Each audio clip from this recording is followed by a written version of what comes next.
going on, people? Welcome to another episode of the Mike Roach podcast, brought to you by the one and only OXP Media and the Battle Canada series. I am your boy, Mike Roach, TV broadcast assistant for the Toronto Raptors.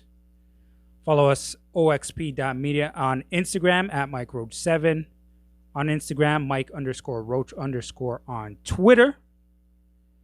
And people, the Boston Celtics and the Toronto Raptors are headed to Game 7 of the Eastern Conference Finals in the second round. Now, I mean, damn. That was a hell of a game from both teams. This has been a hell of a series overall. And you got to give props to both of these teams. But especially my Toronto Raptors, who pushed this thing to a Game 7 after being down 0-2. To start the series. Shout out to the one and only Kyle Lowry. Six-side bomb for Kyle Lowry. Six-side bomb for OG Anunoby. Six-side bomb for Serge Ibaka. Oh, hold on, sweetie. What are my rules? No talking during the podcast. No laughing. Silence. Shout out to Fred VanVleet. Pay that man. The Raptors really played with some heart. They really played with some heart, man. You gotta give it. The city gotta give it up for these guys, man. Let me give you a few numbers here. I mean, the Pascal Siakam has not played great whatsoever. 12 points, 8 rebounds, and 6 assists. But he did have good defense down the stretch. Now, we shot 5 of 19 from the field. And the Celtics are doing a really good job of making him uncomfortable. He does not look fluid whatsoever. He's bricking shots from left, right, and center when it comes from three-point range. He was 0 for 5, shot 5 of 19 from the field. All right, he needs to get into that mid-range. He needs to get to the basket. That's going to be his bread and butter. He doesn't need to shoot threes to be able to score the ball. All right, there are other ways, people. There are other ways to score the basketball besides shooting three-point shots. Especially, damn it, when you ain't Steph Curry or Klay Thompson. Okay, and he needs to get that. He does not need to be shooting threes all game long. Now, we had OG Anunoby, 13 points, 13 rebounds. OG Anunoby has really become a solid rebounder. I'm not sure if y'all are really watching out there, but the way this dude is rebounding the ball and getting some offensive rebounds at that as well. I mean, he is really becoming a special player for this team. Even though his numbers aren't stellar yet and they're very modest, his impact is becoming great for the Toronto Raptors. So OG shot 5 of 11 from the field, had 2 for 3 from downtown. Now, Kyle Lowry, 33 points, 8 rebounds, 6 assists. He shot 12 of 20 from the field, hit 6 threes and some big clutch threes down the stretch. That fadeaway that he had over Walker. I mean, Kyle Lowry. Come on, man. Come on. Kyle Lowry. Kyle Lowry. Kyle Lowry's nice, bro. This is the best I've ever seen him play, and this dude won a chip. But I don't think Kyle Lowry has ever gotten as much respect in his career than what we're seeing this man do in the postseason right now. Fred VanVleet, 21 points, did not shoot well from the field, 7 of 22. He does have some long defenders on him. But Fred's still doing his thing, man. He's still getting points on the board, even though his percentage is low. 3 for 13 from downtown. Yikes. But at the end of the day, Fred is still changing the tempo of this game with his pace. He's still putting the ball in the basket at the end of the day. But defensively, the Raptors look good. It's just the offense that's the issue.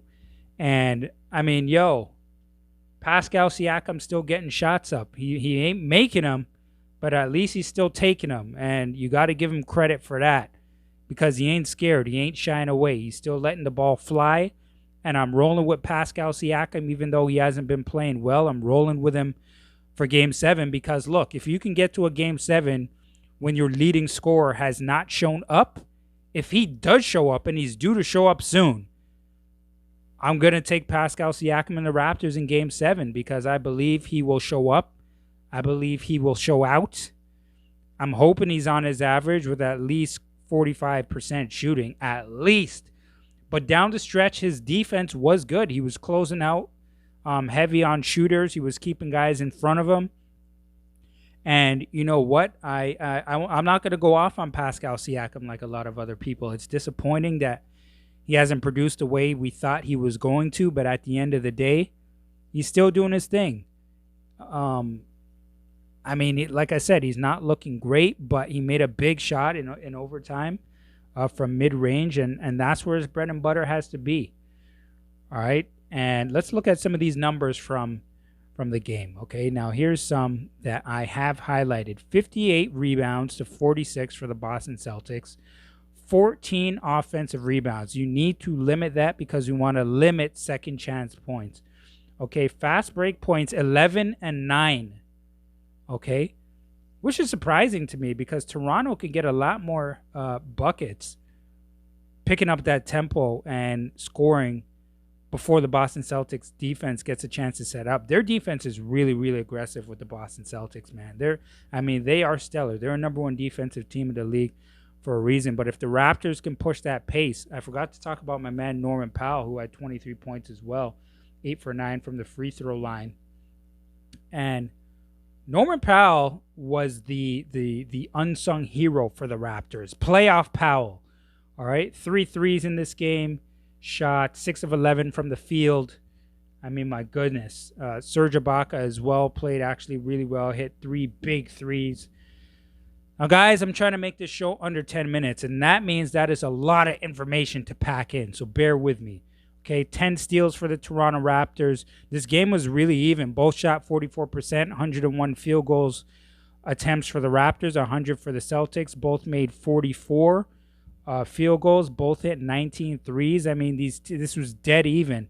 This is dead even. The Raptors 18 for 25 from the free throw line, 72%. The free throw game were pretty low for the Boston Celtics. 15 for 18. There was a game where Tatum himself had 15 points. And if you would have told me before this game, okay, if you would have told me before this game that Jaylen Brown dropped 31, Tatum 29, Theus or Tice had 18, and Marcus Smart had a triple-double with 23 points, there was no way in hell I would have said that the Raptors would have won that game. Now, predictions for Game 7. It is going to be a slobber knocker. Okay, they are going to go at it from the minute that ball gets in the air until the time runs out in the fourth quarter, or whether this thing goes to overtime. It's going to be a real slobber knocker. The Raptors might go small at times, maybe a box and one on Kemba Walker. I don't know, but it was effective. I don't think they did it for very long, but I believe Nick Nurse did put it on for a small time in that game, and Nick Nurse is doing quite well.